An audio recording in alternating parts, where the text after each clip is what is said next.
everyone, and welcome to English 111. I want to take a minute and go over our course blog because we'll be spending quite a bit of time here. So a few things that you'll notice right away is that this course may not look like some other courses, mostly because I've embedded a course blog, which is an external site, into our course. I've done this for multiple reasons. One of the reasons is because it allows me to carry on a dialogue and to post things that might interest you, be related to topics we're talking about, and allow you to ask questions in one easy location. Every time you log into Blackboard, this is what you should see.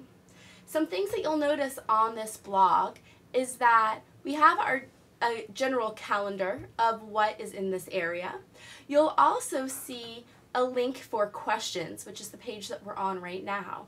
If you ever have a question, don't hesitate to ask. Come to this page, come down here to the comments section, click on it, and then ask your question. Myself or other students can go ahead and answer, and everything then will be hosted at this one site. I also have links to some helpful places at the top. We have our Digital Composition Studio, which is located here in the English department. Grammar Girl's Guide to Writing Well, which has wonderful podcasts on everything from commas and semicolons to using then versus than.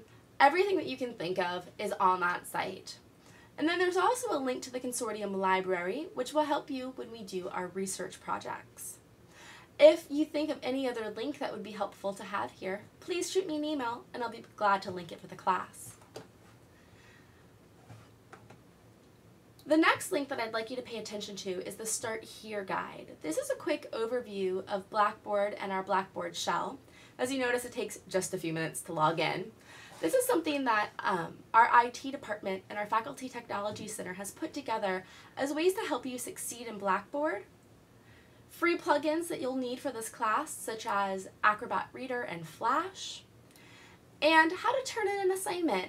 Our Netiquette Student Code of Conduct, how to send a proper email, and I ask that you send a test email to me answering these questions, and ways to use the discussion board. The next important link that you'll need is the Syllabus and Instructor Information link.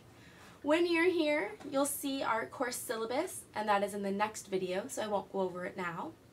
Our textbook, we are using the new edition, which is the second edition for this course. And all of my information, how you can reach me, including our course blog. Now once again, I've given you this link because every once in a while Blackboard may go down and everything you have to contact me or for us to communicate is on Blackboard. So how do we communicate when that happens? Well, our course blog will be our means of communication. So please make sure you bookmark this page. It's very important. Alright, so now for the detailed stuff where you'll actually be spending most of your time for this course. It's the learning units. Let's go ahead and click on here, and this is what you'll see. For each unit, we'll have a folder, so Unit 0 and Unit 1 are the two folders that are open currently. I'll tell you roughly how long that they'll last, and I'll also let you know if it's going to overlap with the next unit. So you'll have an idea. So Unit 0 lasts a week. Technically, it could be done in one class period, so really quick, and it overlaps in with Unit 1 because Unit 1 actually starts also on the first day of class. So feeling that out, make sure that you always go to the next unit to see when some of those due dates are. You'll click on the unit, and everything you need to complete the unit will be in here. So for us, this is only week 1, and I have our week objectives of what I expect you to do in the course, right? The things I want you to get out of this unit, followed by the lessons. There'll be stuff to watch, stuff to read, stuff to write, stuff to blog, stuff to journal, all that's in there with detailed descriptions of what I'm looking for and how to submit your work. Right, so we're going into Unit 1. And what you'll notice is here, you have all the attachments that you may need. It's going to always be that first link right up top as far as external readings that I'm having you do outside of our textbook. again, the week's objectives of what I'm hoping you're going to get out of that week, as well as the tasks that you need to complete the week's assignments. At the bottom, you'll notice that there's a playlist.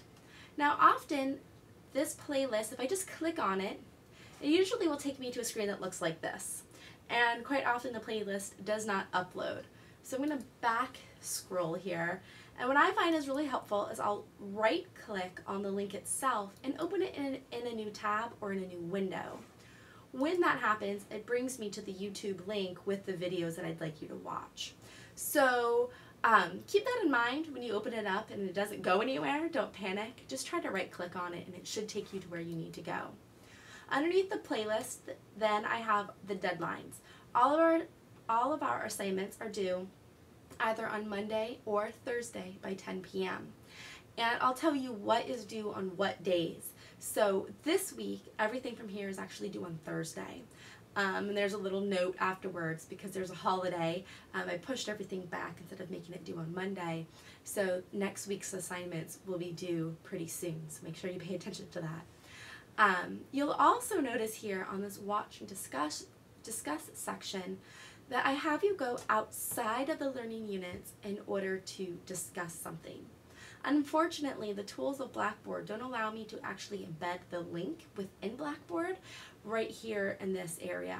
So what I'm having you do then is I'm telling you to go to Communications, and from here I ask that you click on the discussion board, and then I ask you to click on what makes a text. And here you'll actually be able to write. So paying attention to some of those links. Again, I give you instructions on how to get, or directions, on how to get to all of these spaces outside of this area. And I let you know when you have to go somewhere else in order to complete a task in a different area. And so you'll notice that you have a quiz, and the quiz is located right down here. Next, we have week 2. Again, all the supplementary readings that I'm asking you to do are here. Your week's objectives of what I'm hoping you'll get out of the week, and then your week's lessons. Again, I have you going outside of this area into the journal section to write about something, so I give you instructions on how to get there. Followed by another playlist, and again, our dates and deadlines. Now this is where we overlap with Unit 2, and it's in our 3rd week, and it's because we have peer review. And once the peer reviews are submitted back, you're really just making some hopefully minor edits at that point. And so I'd like to get started on Unit 2 as soon as possible, even though your paper hasn't yet been submitted, because at this point you're just doing a few tweaks on your paper. So what I ask you to do is once you get to this point, to hop on over to Unit 2 and check out the due dates so you don't miss anything important. Alright, the 2 other links that are important that you'll want to know about are our dates and deadlines. This is a Google Calendar that you can sync up with your iPad, iPhone, Android, your own Google Calendar, and it will have all the dates and deadlines in here. So it's another place where you can go to for reinforcement on what is due and when. And finally, we have our turn-in paper section. So you'll come to here where you'll submit your papers. I'm just going to click on Unit 2, Personal Narrative, and this is what you'll see. So we're submitting our Unit 2 paper. And you'll come down here and you'll type a note.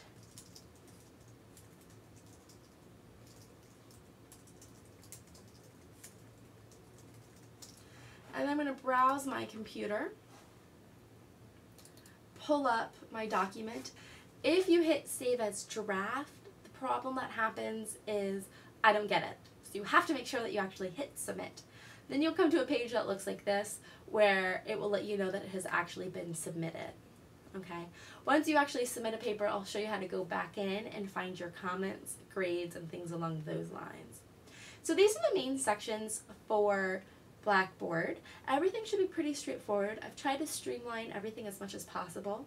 Of course, if you run into any problems, if you're confused, things don't make sense, anything along those lines, please don't hesitate to contact me. I look forward to seeing you online.